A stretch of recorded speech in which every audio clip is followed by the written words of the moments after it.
Hi നമസ്കാരം, welcome back. ഇന്ന് നമ്മൾ എടുക്കാൻ പോകുന്നത് 10ാം ക്ലാസ്സിലെ കെമിസ്ട്രിയിലെ രണ്ടാമത്തെ പാഠമാണ്. ഏതാണ്? Gas loss and mall concept.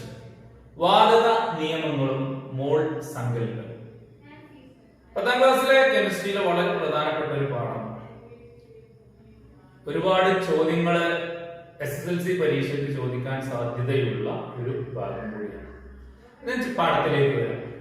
നമ്മൾ പഠിച്ചിട്ടുണ്ട് മാറ്റർ, പദാർത്ഥം 3 അവസ്ഥയിലാണ് പ്രധാനമായിട്ടും കാണപ്പെടുന്നത്. Matter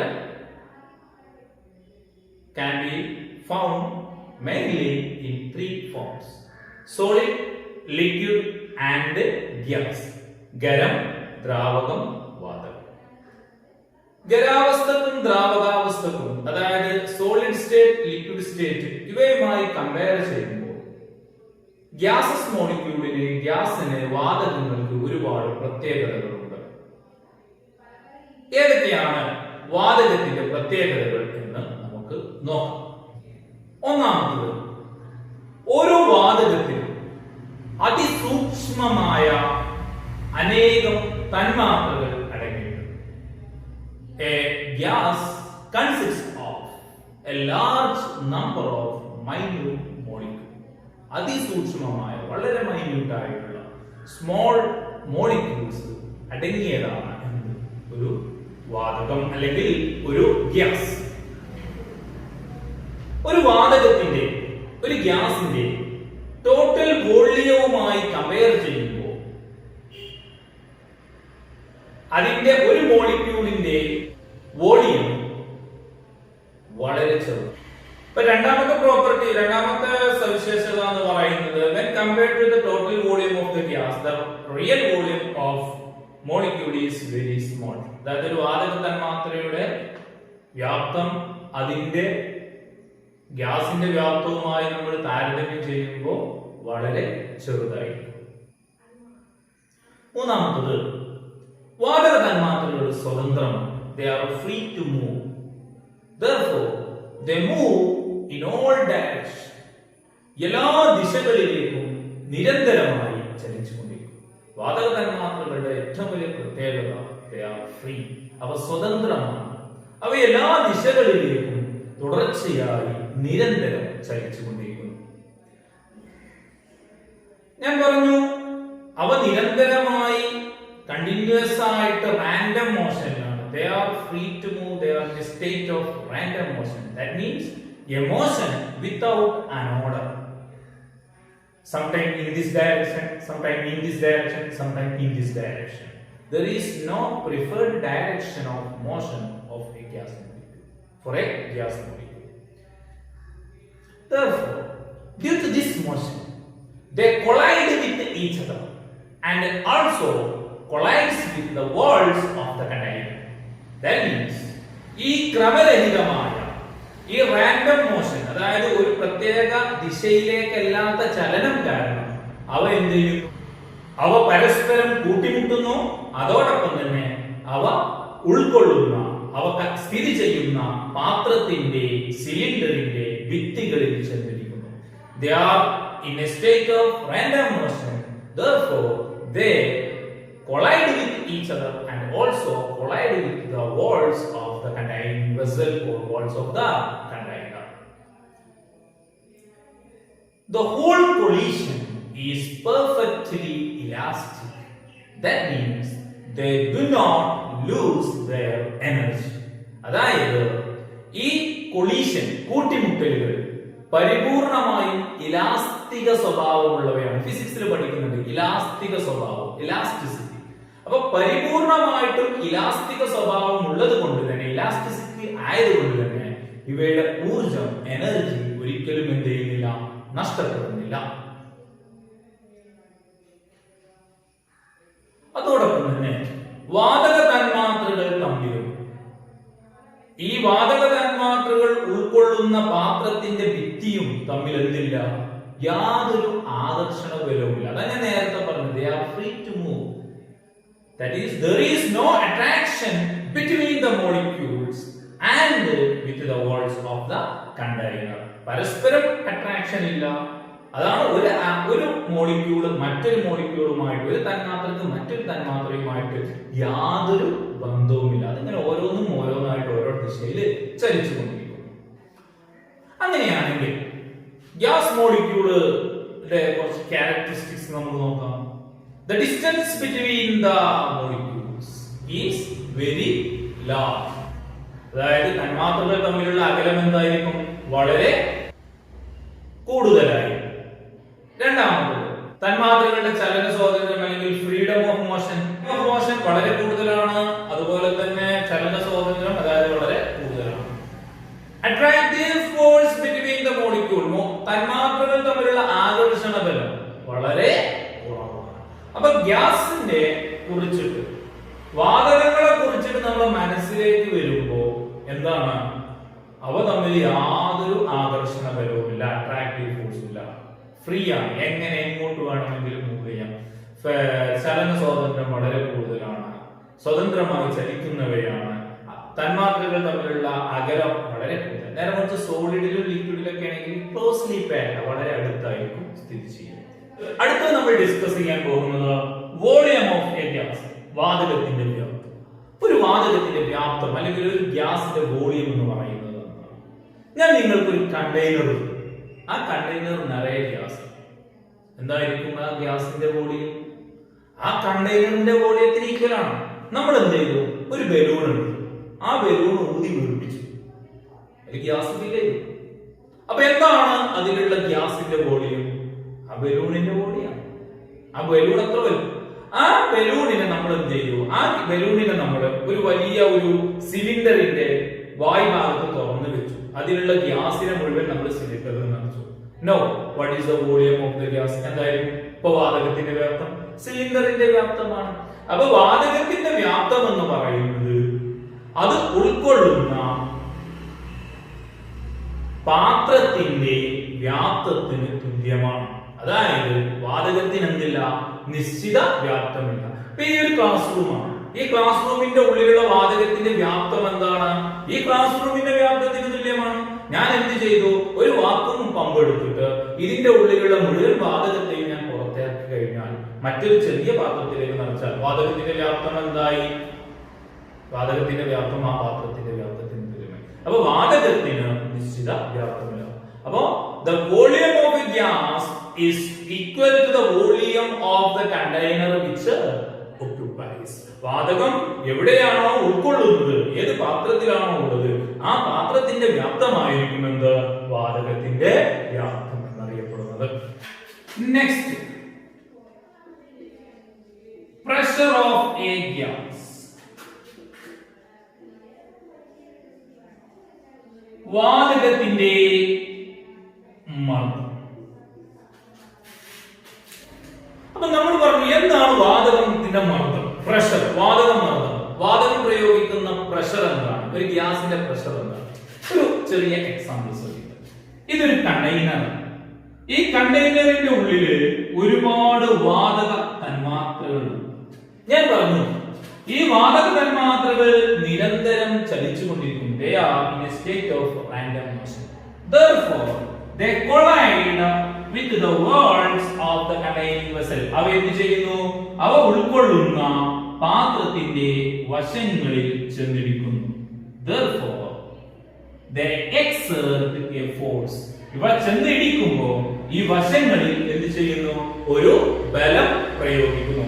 When the gas molecule collides with the walls of the containing vessel, they exert some force on the walls of the container. That is, there exists a pressure. ഈ വാതക തന്മാത്രകൾ ചലിച്ചുകൊണ്ടിരിക്കുമ്പോൾ അവ ഉൾക്കൊള്ളുന്ന പാത്രത്തിന്റെ വശങ്ങളിൽ ചെന്നിടിക്കുന്നു. അതുവഴി ഈ വശങ്ങളിൽ എന്ത് ചെയ്യുന്നു? ഒരു ബലം പ്രയോഗിക്കുന്നു. യൂണിറ്റ് ഏരിയയിൽ പ്രയോഗിക്കുന്ന ബലമാണ് എന്ത്? മർദ്ദം എന്ന് പറയുന്നത്. അതായത് മർദ്ദം എന്ന് പറഞ്ഞാൽ എന്താ? മർദ്ദം എന്ന് പറഞ്ഞാൽ ബലം ബൈ വിസ്തീർണം അല്ലെങ്കിൽ പരപ്പളവ്.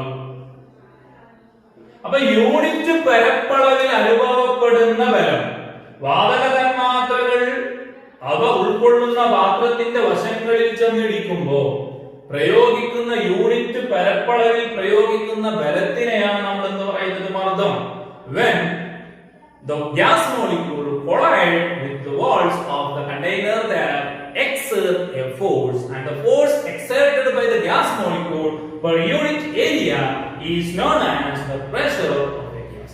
Clear? അടുത്തത്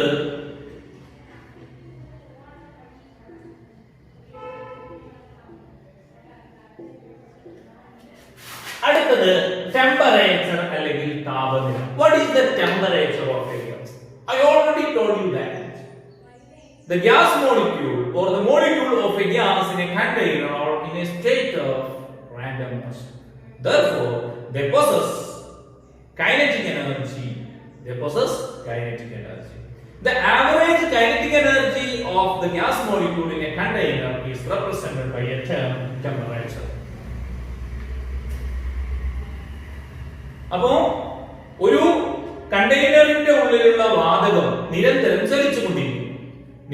ചലിച്ചുകൊണ്ടിരിക്കുമ്പോൾ സ്വാഭാവികമായിട്ടും നമുക്ക് എന്ത് ഊർജ്ജം ഉണ്ടാവും? ഗതികോർജ്ജം ഉണ്ടാവും, കൈനറ്റിക് എനർജി ഉണ്ടാവും. അപ്പോ ഒരു വാതകത്തിന്റെ താപനില എന്ന് പറയുന്നത്, ടെമ്പറേച്ചർ എന്ന് പറയുന്നത് ആ വാതക തന്മാത്രകളുടെ ഗതികോർജ്ജത്തിന്റെ ശരാശരി അളവാണ് അതിന്റെ താപനില. The average kinetic energy of a gas molecule is known as its temperature. അപ്പോൾ ഒരു വാതകത്തിന്റെ ടെമ്പറേച്ചർ, താപനില എന്ന് പറയുന്നത് വാതക തന്മാത്രകളുടെ ശരാശരി ഗതികോർജ്ജത്തിന്റെ അളവാണ്. ക്ലിയർ? അടുത്തത് നമുക്ക് ഡിസ്കസ് ചെയ്യാനുള്ളത് ബോയിൽ നിയമമാണ്. ബോയിൽസ് ലോ നമ്മൾ എന്ത് ചെയ്യാം? Boils law represents the relationship between pressure and volume at constant temperature. താപനില സ്ഥിരമായിരിക്കുമ്പോൾ ഒരു വാതകത്തിന്റെ വ്യാപ്തവും മർദ്ദവും തമ്മിലുള്ള ബന്ധത്തെയാണ് എന്ത് സൂചിപ്പിക്കുന്നത്?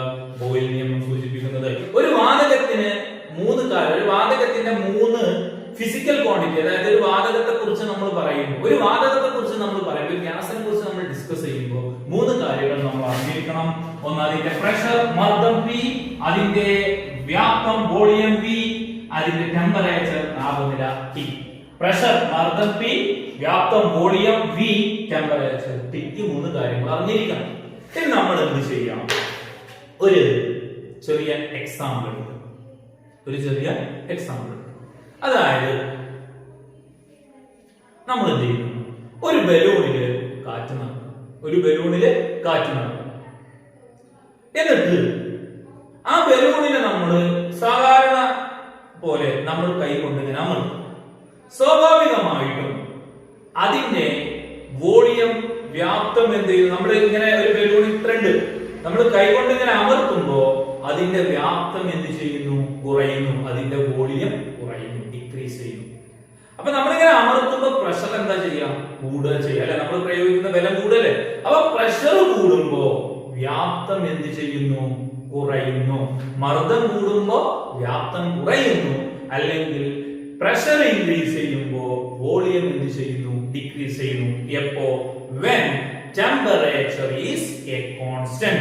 കാരണം നമ്മളിവിടെ അമർത്തുമ്പോ അല്ലെങ്കിൽ നമ്മളിങ്ങനെ പ്രസ് ചെയ്യുമ്പോ താപനിലയിൽ, ടെമ്പറേച്ചറിൽ എന്ത് ചെയ്യുന്നില്ല? യാതൊരു വ്യത്യാസവും വരുന്നില്ല. അപ്പൊ എന്താണ് സൂചിപ്പിക്കുന്നത്?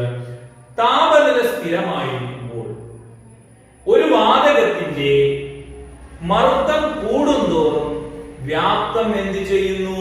കുറയുന്നു. മർദ്ദം കൂടുന്തോറും വ്യാപ്തം കുറയുന്നു. At constant temperature, as pressure increases, the volume of a gas decreases. അതായത് താപനില സ്ഥിരമായിരിക്കുമ്പോൾ ഒരു വാതകത്തിന്റെ വ്യാപ്തം മർദ്ദത്തിന് എന്തായിരിക്കും? മർദ്ദം കൂടുമ്പോൾ വ്യാപ്തം കുറയാണ്. അപ്പൊ മർദ്ദത്തിന് എന്തായിരിക്കും? വിപരീതാനുപാതത്തിലായിരിക്കും. V അനുപാതം 1/P. That is, as at constant temperature, the volume of a gas is inversely proportional to this symbol represents proportional to. Proportional അതായത് ആനുപാതികം. ഒന്നിലുണ്ടാകുന്ന മാറ്റം മറ്റേതിനെ എങ്ങനെ ബാധിക്കുന്നു എന്ന് സൂചിപ്പിക്കുന്നതാണ് ആനുപാതികം. എന്താണ് 1/p? 1/p എന്ന് പറഞ്ഞാൽ പ്രഷറിന് ഇൻവേഴ്സ്ലി പ്രൊപ്പോർഷണൽ ആണ്. ഇൻവേഴ്സ്ലി വിപരീതാനുപാതം. എന്താ സൂചിപ്പിക്കുക? ഇത് കൂടുമ്പോ പ്രഷർ കൂടുമ്പോ വോളിയം കുറയും, വ്യാപ്തം കുറയും. പ്രഷർ കുറയുമ്പോ വ്യാപ്തം കൂടുന്നു. V അപ്പൊ നമ്മൾ എന്ത് ചെയ്യുന്നു? ഇതിനെ ഇങ്ങോട്ട് ഗുണിക്കുന്നു. അപ്പൊ PV സമം കോൺസ്റ്റന്റ്, അതായത് ഒരു സ്ഥിരസംഖ്യ. അപ്പൊ PV സമം ഒരു സ്ഥിരസംഖ്യ. ഈ നിയമമാണ് എന്ത്? ബോയിൽ നിയമം. അപ്പൊ എങ്ങനെ ബോയിൽ നിയമം നമ്മൾ വിശദീകരിക്കുക?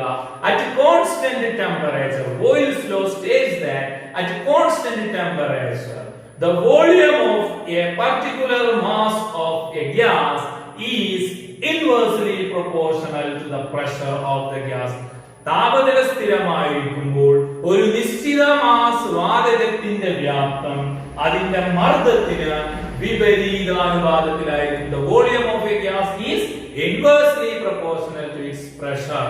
അതിന്റെ പ്രത്യേകത എന്ത്? അവിടെ എന്ത് സ്ഥിരമായിരിക്കണം? അറ്റ് കോൺസ്റ്റന്റ് ടി, താപനില എന്തായിരിക്കണം? സ്ഥിരമായിരിക്കണം. താപനിലയിൽ വ്യത്യാസം വരാൻ പാടില്ല. അതുകൊണ്ടാണ് ഈ അക്വേറിയത്തിലൊക്കെയുള്ള കുമിളകൾ, ബബിൾസ് മുകളിലേക്ക് വരുന്തോറും അതിന്റെ വലുപ്പം, ആ കുമിള വലുതായി വരുന്നത്, ബബിൾസ് വലുതായി വരും. അതിന്റെ കാരണം എന്താണ്? ഇപ്പൊ ഇതൊരു അക്വേറിയം ആണെങ്കിൽ ഈ അക്വേറിയത്തിൽ നിന്ന് ബബിൾസ് ഇങ്ങനെ മുകളിലേക്ക് ഇങ്ങനെ വരുന്തോറും അവ എന്ത് ചെയ്യുന്നു? വലുതായി വലുതായി വരും. അപ്പൊ വലുതാവാനുള്ള കാരണം എന്താണ്? ഇവിടെ മർദ്ദം കുറവാണ്, ഇവിടെ മുകളില് പ്രഷർ കുറവാണ്. കാരണം വാട്ടറിന്റെ പ്രഷർ അടിഭാഗത്തായിരിക്കും കൂടുതൽ. അപ്പൊ പ്രഷർ മർദ്ദം എന്ത് ചെയ്യുന്നു? മുകളിൽ കുറവായതുകൊണ്ട് വ്യാപ്തം കൂടുന്നു. ക്ലിയർ ആയല്ലോ? അടുത്തതാണ് ചാൾസ് നിയമം. ചാൾസ് നിയമം എന്ന് പറയുന്നത്, ഞാൻ ചെറിയൊരു ഉദാഹരണം പറയാം. നമ്മളൊരു ബലൂൺ, നേരത്തെ പറഞ്ഞ പോലെ തന്നെ ഒരു ബലൂൺ വീർപ്പിക്കും, എന്നിട്ട് നമ്മൾ വെയിലത്ത് വെക്കും. കുറച്ചു നേരം കഴിഞ്ഞാൽ എന്ത് സംഭവിക്കും? ഈ ബലൂണ് വീർത്തത് ഒന്നും കൂടി വലുതായി അത് പൊട്ടി. അപ്പൊ എന്താ കാരണം? അവിടെ പ്രഷറിൽ മാറ്റം വന്നിട്ടില്ല. നമ്മൾ എവിടെയാണ് വെയിലത്ത് വെച്ച് അവിടെ പ്രഷറിൽ മാറ്റം വരുന്നില്ല. പക്ഷെ വെയിലത്ത് വെക്കുമ്പോ എന്ത് കൂടുന്നു? ടെമ്പറേച്ചർ കൂടുന്നു, ചൂട് കൂടും, താപനില കൂടും. അപ്പോ ബലൂൺ വലുതാവും. അപ്പൊ അതിന്റെ വ്യാപ്തം, വോളിയം എന്ത് ചെയ്യുന്നു? ഇൻക്രീസ് ചെയ്യും. അപ്പോൾ പ്രഷർ കോൺസ്റ്റന്റ് ആണെങ്കിൽ, അതായത് മർദ്ദം സ്ഥിരമാണെങ്കിൽ, താപനില കൂടുന്നതിനനുസരിച്ച് വ്യാപ്തം കൂടുന്നു. അതായത് ടെമ്പറേച്ചർ ഇൻക്രീസ് ചെയ്യുന്നതിനനുസരിച്ച് എന്ത് ഇൻക്രീസ് ചെയ്യുന്നു? വോളിയം ഇൻക്രീസ് ചെയ്യുന്നു. Constant pressure, the volume of a gas increases when temperature increases and vice versa. That is, when temperature decreases, volume also decreases. അപ്പൊ താപനില കൂടുന്നതിനനുസരിച്ച് വോളിയം കൂടുന്നു. There is a condition. എന്താണ്? Pressure must be a constant. മർദ്ദം എന്തായിരിക്കണം? സ്ഥിരമായിരിക്കണം. അപ്പൊ ഇതിനെയാണ് നമ്മൾ എന്ത് പറയുന്നത്? ചാൾസ് നിയമം എന്ന് പറയുന്നത്. എന്താണ് ചാൾസ് നിയമം? At constant pressure, here pressure is a constant, the volume of a definite mass of gas is directly proportional to the temperature. അതായത് proportional, this is called proportional. ടെമ്പറേച്ചറിന് പ്രൊപ്പോർഷണൽ ആണ്. മർദ്ദം സ്ഥിരമായിരിക്കുമ്പോൾ, പ്രഷർ കോൺസ്റ്റന്റ് ആകുമ്പോൾ, ഒരു നിശ്ചിത mass വാതകത്തിന്റെ വ്യാപ്തം, volume, അതിന്റെ താപനിലക്ക് നേർ അനുപാതത്തിലാണ്. താപനിലക്ക് നേർ അനുപാതത്തിലാണ്. ഇത് അനുപാതമാണ്. 1/r ആകുമ്പോൾ വിപരീതമാണ്, ഇൻവേഴ്സ്ലി ആണ്. 1/, ഇല്ലെങ്കിൽ നേർ അനുപാതമാണ്, ഡയറക്ട്ലി പ്രൊപ്പോർഷണൽ ആണ്. അപ്പൊ ഇതിനെ ഇങ്ങോട്ട് മാറ്റി കഴിഞ്ഞാൽ V/T is equal to നമുക്ക് എന്ത് കിട്ടും? A constant is equal to ഒരു സ്ഥിര സംഖ്യ. അപ്പോ താപനില സ്ഥിരമായിരിക്കും, അപ്പോ മർദ്ദം സ്ഥിരമായിരിക്കുമ്പോൾ ഒരു നിശ്ചിത മാസ് വാതകത്തിന്റെ വ്യാപ്തവും താപനിലയും നേർ അനുപാതത്തിലായിരിക്കും. അതായത് V/T is equal to a constant. At constant pressure, the volume of a definite mass of gas is directly proportional to its temperature. ഇതിനെയാണ് നമ്മൾ എന്ത് പറയപ്പെടുന്നത്? ചാൾസ് നിയമം എന്ന് അറിയപ്പെടുന്നത്. അപ്പൊ ചാൾസ് നിയമം വാതകത്തിന്റെ വ്യാപ്തവും അതുപോലെ തന്നെ താപനിലയും തമ്മിലുള്ള ബന്ധത്തെ സൂചിപ്പിക്കുന്നു. അടുത്തത് നമ്മൾ പുതിയൊരു നിയമമാണ് അവഗാഡ്രോ നിയമം. അവഗാഡ്രോ നിയമം വാതക തന്മാത്രകളുടെ എണ്ണവും വ്യാപ്തവും തമ്മിലുള്ള ബന്ധത്തെ സൂചിപ്പിക്കുന്നു. നമുക്ക് നോക്കാം. അടുത്തത് അവഗാഡ്രോ നിയമം. വളരെ ഞാൻ എന്ത് ചെയ്യുന്നു? ഒരു ബലൂൺ എടുത്തു. ആ ബലൂണിലേക്ക് ഞാൻ കുറച്ച് കാറ്റ് നിറച്ചു. ഇനി എനിക്ക് ഞാനിങ്ങനെ അതിന്റെ വായുഭാഗം പൊത്തിപ്പിടിച്ചു, അമർത്തിപ്പിടിച്ചു. എന്നിട്ട് അതിന്റെ വോളിയം എനിക്ക് രണ്ട് രീതിയിൽ മാറ്റാമെന്ന് പറഞ്ഞു. എങ്ങനെയാണ്? ഒന്നെങ്കിൽ അതിന്റെ പ്രഷർ കൂട്ടുക, അപ്പൊ വോളിയം കുറയും. അല്ലെങ്കിൽ അതിനെ ചൂടാക്കുക, ടെമ്പറേച്ചർ ഇൻക്രീസ് ചെയ്യുക, അപ്പോഴും എന്ത് ചെയ്യുന്നു? എക്സ്പാൻഡ് ചെയ്യും, അത് വികസിക്കും. അല്ലാതെ ഇത് രണ്ടുമല്ല, അതായത് ഞാൻ പ്രഷറിൽ വ്യത്യാസം വരുത്തുന്നില്ല, പ്രഷർ മർദ്ദം സ്ഥിരമാക്കുന്നു, ടെമ്പറേച്ചർ ചേഞ്ച് ചെയ്യുന്നില്ല, താപനിലയും ചേഞ്ച് ചെയ്യുന്നില്ല, വ്യത്യാസം വരുത്തുന്നില്ല. പിന്നെ എനിക്ക് എങ്ങനെ അത് വലുതാക്കാൻ പറ്റും? ഒന്നും കൂടി കാറ്റ് നിറച്ചാൽ അത് വലുതാവൂലേ? അപ്പൊ എന്താണ്? മർദ്ദവും താപനിലയും സ്ഥിരമാകുമ്പോൾ ഒരു വാതകത്തിന്റെ വ്യാപ്തം കൂട്ടാൻ എന്ത് ചെയ്യണം? കൂടുതൽ എണ്ണം തന്മാത്രകൾ വേണം. When pressure and temperature is constant, the volume of a gas increases when number of molecules increases. That is, at a constant pressure and temperature, the volume of a gas is directly proportional to the number of molecules. This is known as Avogadro's laws. അതായത് താപനിലയും മർദ്ദവും സ്ഥിരമായിരിക്കുമ്പോൾ ഒരു വാതകത്തിന്റെ വ്യാപ്തം എന്തിന് ആനുപാതികമാണ്? അതിന്റെ തന്മാത്രകളുടെ എണ്ണത്തിന് ആനുപാതികമാണ്. തന്മാത്രകളുടെ എണ്ണം കൂടും, എന്ത് കൂടുന്നു? വ്യാപ്തം കൂടുന്നു. ഇവിടെ ഞാൻ പറഞ്ഞു മർദ്ദം കൂട്ടുമ്പോൾ വ്യാപ്തം കുറയും, താപനില കൂട്ടുമ്പോൾ വ്യാപ്തം കൂടും. ഇത് രണ്ടിലും മാറ്റമില്ലെങ്കിൽ പിന്നെ വ്യാപ്തത്തിൽ വ്യത്യാസം വരുത്താൻ പറ്റുന്നത് എന്താണ്? എണ്ണത്തിലുള്ള വ്യത്യാസമാണ്. അപ്പൊ V/N is equal to constant is equal to ഒരു സ്ഥിരസംഖ്യ. അപ്പൊ ഇതിനെയാണ് നമ്മൾ എന്ത് പറയുന്നത്? അവഗാഡ്രോ നിയമം അല്ലെങ്കിൽ അവഗാഡ്രോ ലോ എന്ന് അറിയപ്പെടുന്നത്. ക്ലിയർ ആയല്ലോ? അപ്പൊ ഇത്രയാണ് ഗ്യാസ് ലോസ്. അടുത്ത ക്ലാസ്. അപ്പൊ ഇന്ന് നമ്മൾ പറയുന്നത് 3 തരം വാതക നിയമങ്ങളാണ്, 3 ഗ്യാസ് ലോസ് ആണ്. വളരെ ഇമ്പോർട്ടന്റ് ആണ്. ഇനി നമ്മൾ അടുത്ത ക്ലാസ് മുതൽ നമ്മൾ ഒരു നിശ്ചിത നമ്മൾ 1 കിലോഗ്രാം ഹൈഡ്രജൻ നിന്നും 2 കിലോഗ്രാം ഹൈഡ്രജൻ നിന്നും അതിൽ എത്ര തന്മാത്രകൾ ഉണ്ട് എന്നുള്ളതൊക്കെ വളരെ കൃത്യമായിട്ട് നമുക്ക് കാൽക്കുലേറ്റ് ചെയ്യാൻ സാധിക്കും. അത് നമുക്ക് അടുത്ത ക്ലാസ്സിൽ എടുക്കാം. അതുവരെ അപ്പൊ നമ്മൾ ഇന്ന് ഇവിടെ നിർത്താണ്. Okay, see you. If you have any doubt, you can contact me. My contact number is here. Okay, thank you.